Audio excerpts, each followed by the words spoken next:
Coming up next, it's live from my office. If you're purchasing a new home, refinancing the one you're in, or securing a VA loan or reverse mortgage, do what I have done many times. I call Team Hochberg when it involves money in my house. Team Hochberg is your trusted local lender. Let me tell you about Liam. Liam is a trucker. He called for a free consultation because he was getting charged high closing costs by those rocket-loving lenders. Team Hochberg's loan officer, Johnny Hendrickson, explained the cost that rocket-loving lending charged him the last time he refinanced were ridiculous. Johnny then helped Liam lower his rate, pay off his debt, secure a full closing cost credit. You try to say that fast. And that lowered his payment almost $300 a month. So let's review. Rocket-loving lending took Liam for a rocket ride, and not a good one, by charging him ridiculously high closing costs. Meanwhile, Team Hochberg, who doesn't own a rocket, helped secure Liam a lower rate, a full closing cost credit, saved him over $3,500 a year. Well, that's good money. Listen, you live from my office listeners, Team Hochberg can help you avoid getting violated by lenders charging ridiculously high closing costs, but they can't do it if you don't call 855-56-DAVID or go to 56david.com, 855-563-2843 or 56david.com. And in these crazy interest rate times, it's more important than ever to call an expert, the only one I trust, David Hochberg and Team Hochberg at lower.com, an equal housing lender, NMLS number 1124061. Christine Todd Whitman, former governor of New Jersey, joins us now, and co-founder of the brand new Forward Party. Andrew Yang, former presidential candidate, former candidate for mayor of New York. Governor, welcome. Thanks for being on. I haven't talked to you in a while, and I'm excited about this. I'm thrilled you're doing this. Well, thank you, and I'm delighted to be with you again and to get the message out. Yeah, it's really important because, say it with me, kids, the far right and the far left, they're not the solution, they're the problem. So in my lifetime, I have never seen more dissatisfaction with the status quo. But we know both parties exist to make sure that they exist. And they're saying the quiet stuff out loud now about keeping their jobs and not doing the people's work. This is something that has to happen. Well, we certainly believe so, and the time is ripe. When you've got about 50% of registered voters are registered as independents, that's saying they don't want to have anything to do with either party. And you have about 60% of the American people saying they want a third alternative. So what we're saying is, look, what we want is people who will work in the center. Republican, Democrat, Independent, it doesn't matter. As long as they agree to move forward to tackle the issues of major importance to the public, starting with the economy. We're working on issues that will make it right now more difficult for people to be able to vote. We think that things like ranked choice voting are important changes to see, so that the candidates have to speak to everybody. The problem we have now is, as you well know, particularly for Congress, all they have to worry about in their districts is the right or the left, because the districts have been designed for them. And so it's the parties have gone to extremes. They're continuing this pattern, and we're telling people, look, there can, and we're going to provide a third way come 2024. And Andrea, you know this, the candidates pick the voters now. The voters don't pick the candidates. And the Illinois map is a prime example of that. But it goes on conversely in Texas with the Republican map, and North Carolina, and all over the country. And it's a process that's been taken away from the people. But say hi to the governor. Governor, you and David Jolly and Andrew Yang penned an op-ed in the Washington Post last week called Most Third Parties Have Failed. Here's why ours won't. Why won't it? It won't because, A, the time is right. B, we have the kind of people involved with it. Our advisory board are people who've been there and done this and understand what it takes.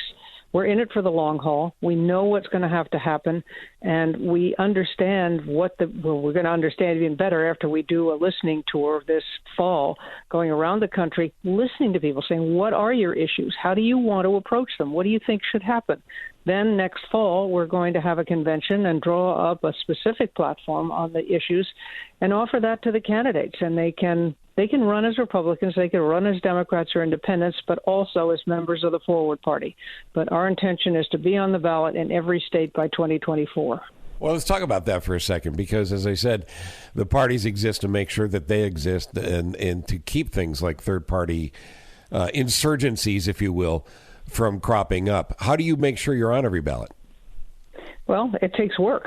We did this. I was part of a group that did this, and must have been about 7 or 8 cycles ago, and we were on the ballot in every state, and we didn't have a candidate or anything, but we got there. Now, every state, as you point out, the parties want to keep it to themselves, the 2 major parties. They don't like the idea of a third one, so some of those laws have changed, but we're working on all of them. We understand what it takes, and when the people want to see change, what we're saying is join us, show that there's momentum. We can even get the parties to start to move back toward the center if they get scared enough of what we can do. Right.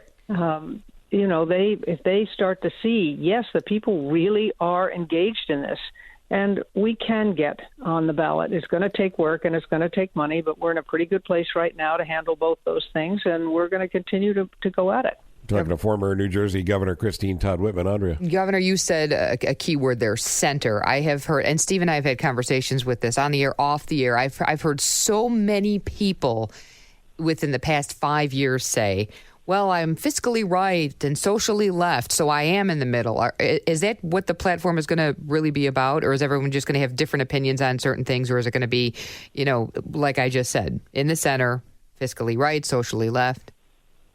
That's where it'll probably be, but we'll see. People are going to differ on individual issues. They may decide that they want to be with the forward party on most of the issues. They're not going to agree on all of them. We can't expect everybody to agree on everything. That just isn't practical. But what we're saying is, look, we're going to support candidates who will pledge to work together across the aisle to get things done, that is what they're about. That is what they want. That's their reason for running for office. I would love to see things like term limits particularly right, for the legislative branch. They seem to think it's great that the executive branch always has to have a term limit, but not them for some reason. There are things that we can control as Americans. Democracy doesn't ask much of us, but it does ask us to be informed and to be involved. And the real problem we have now is the lack of voter participation. I mean, the last presidential cycle saw the biggest voter participation that we've seen in several cycles. And we should be proud of the 2020 election. I mean, in the midst of a pandemic with an administration that had been saying for years ahead of it that it would be stolen if they didn't win, we still had more people turn out, and it was safe, secure, and accurate.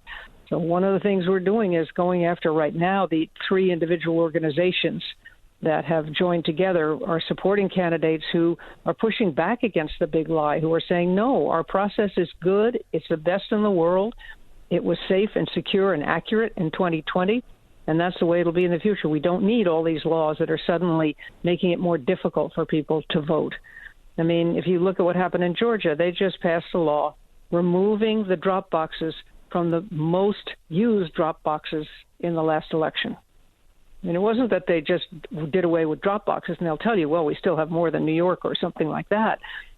But where they took them away was very strategic. Right. They took them away that were the most heavily used by people who couldn't get to the polls. And the idea is controlling the number and controlling who votes. It's another form of gerrymandering. It's just more physical. Exactly. Mm-hmm. So here's the thing that I see, in op-eds that have popped up. The naysayers are everywhere. It'll never work. Yep. It's never going to work. There's not enough money involved. Takes too much money. You can say it'll never work all day long, but in my lifetime, and I'm 61 years old, I've never seen more pissed off people in this country about the political process and the inability to get anything done. So, as I've said a million times, you can believe with all your heart as a Republican or a Democrat that you're right, but there's at least half the country who is not going to agree with you. That's what this country was founded on, built on, and made on. You're not going to be able to hold your breath and stomp your feet and win every fight, and it shouldn't be about that. A third party, to me, Governor, is about what does America want, not what Republicans and Democrats want. What does America want? Exactly, and that's what we're going to reflect. What does America want? And, you can say, oh, it'll never work. They've never worked. They're spoilers. Well, first of all, in the spoiler argument, what's to spoil? Most of the people who don't go to the polls in general elections, they're not happy anyway. There's not much that we're going to spoil. But even if we, as I mentioned before, start to move the parties back to the center, we're making a difference. because the majority of the people are there in the center. And just because it hasn't worked before, actually it did. The Republican Party started as a third party. Right. So this is the time. This is, as you said, there are more ticked off people right now at the way the process is working and their inability to get heard as the centrists than there ever have been. And we're going to be there in the center saying, no, we are hearing you, we are responding to you, and here are the candidates you should be supporting if you want to have a difference, if you want to make a difference. If not now, when? Listen, if you're inclined to make a political donation, I'd encourage you to donate to this party, to help build this party and give it the strength to be built. We look forward to having Andrew Yang on and David Jolly as well, and others you'll be announcing soon, to build this into much more than a groundswell, into something that's really going to shake this process up and invigorate the 60% in the middle who feel apathetic because they feel like it can't be fixed, but are aggravated and want it to be fixed. And it's a big job to take on, but I think you're a great person to be involved in it, and I'm glad you are. No, thank you. And I'm looking forward to the fight. There are always fights. Where do we send people for information? FWD Forward. FWDforward.com, I assume? Yeah.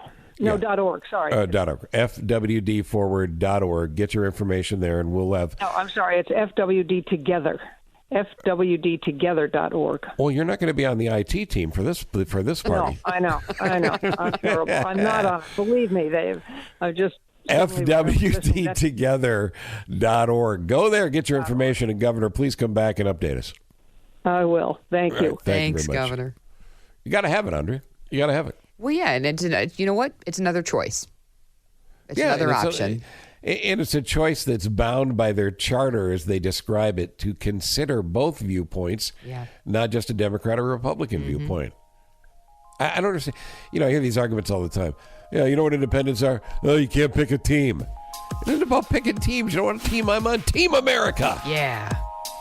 I think I pulled a muscle. Are you okay?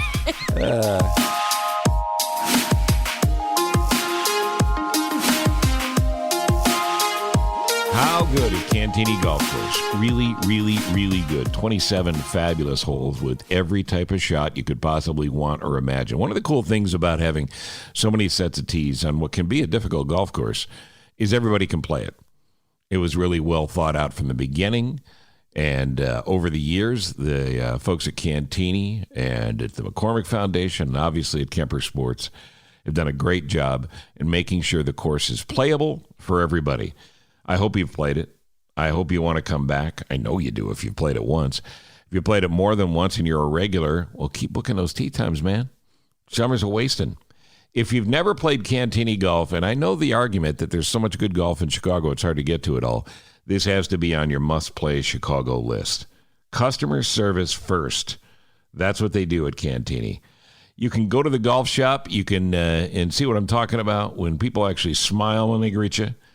And get yourself a tee time set up and get out and play at cantinigolf.com. You can set your tee time up right there. Obviously, any questions you need answered, including your incredible Lessons Academy and great teaching facility, or maybe next year's junior program, 630-260-8197. They've got it all.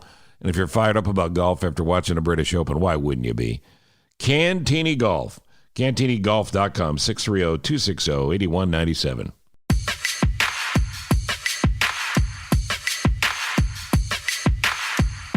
And Steve Cochran Show number 32 continues. Andre Darlis is here. Nick Gales here. Gordon Chang is the go-to expert. There's nobody better than Gordon Chang in reporting on the Asian Peninsula and understanding the region. And we need to understand the basics of why this story of Nancy Pelosi going to Taiwan is such a gigantic deal. Gordon, I haven't talked to you in a while. It's always a pleasure when I do. Thanks for coming on. Oh, well, thank you so much, Steve. So let's start with those basics. China claims that Taiwan is theirs, that us even going there is a provocation of the highest order. The headlines are blaring. The threats are massive. How worried should we be? I think we should be extremely concerned. Even before this became such a big brouhaha, I actually thought that the rhetoric from China was more ominous than it had been in the past. And then when President Biden last Wednesday said to reporters that the military didn't think it was a good idea, that opened the door for China to ramp up its threats, which it in fact did. Xi Jinping, the Chinese ruler, needs a crisis because he's got a foreign crisis because he's got so many domestic problems right now. And also, Steve, the thing that we often forget is that there are Chinese troops now deep into Indian-controlled territory. On Friday, 4 Chinese warships sailed through Japanese territorial waters in the East China Sea. There is just so many Chinese military provocations at this moment. Gordon, the expected visit, of course, it creates greater instability between the United States and China. I guess the basic question is why? Why is she doing this and why now? Well, the Speaker has always been a firm supporter of freedom and democracy, especially with regard to China. She went to Tiananmen Square in 1991 and unfurled a banner on this. She has consistently talked about it. So, especially as some people think that these are her last days as Speaker, and that's up to the American people. But if that's indeed true, it would make sense that she would want to do this at this particular moment.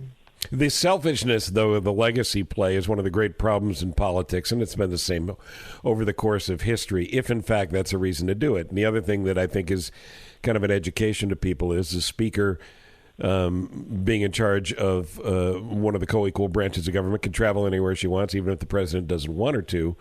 But all of these things have to be thought of not in terms of what's happening today, but what happens after today. So the Speaker is a smart woman. She can't take this lightly. She has to know the fire she's starting. What's the calculated risk here? What do we know that we think China will do to react that's worth this? Well, I think that it's important that she go. And the reason is not only because China has made such a big deal of it. And so therefore, if she didn't go, she would be legitimizing the worst elements in the Chinese political system. But also, the Biden administration has really failed to do what is necessary to protect Taiwan at this moment. And so what we have is a member of our government deciding to actually do some compensation for this. This is extremely dangerous, but 5 decades of bad China policy on our part have put us in a position where everything is exceedingly risky. And what we have done, this is misguided and this is unintentional, but what we have really done is we have made the Chinese think that they can push us around. And there are a lot of presidents, not only the current one, who are responsible for this. I think all of them, going back to George H.W. Bush, deserve some blame for creating this situation. And making China even bigger than they are. Yeah. Talking with Gordon Chang. Andrea. Gordon, so basically it's like don't let China dictate U.S. policies. Basically, just stand up to China. Yes, and that's unfortunately where our policies have now led us. It shouldn't be this way. If we had more robust policies in the past, we would not be in this position. But we have to assume that there will be conflict with China because right now China wants to kill. And you can see this from their actions. You can see this from what they tell us. And we Americans are ignoring this at our peril. There's the notion of saving face and taking action you have to take for political reasons. How far would China be willing to go to put their foot down after Pelosi lands in Taiwan? I think that they'd be willing to go much further than we think they will. And there's also the possibility of accident, that they will do something which will trigger unintentional consequences.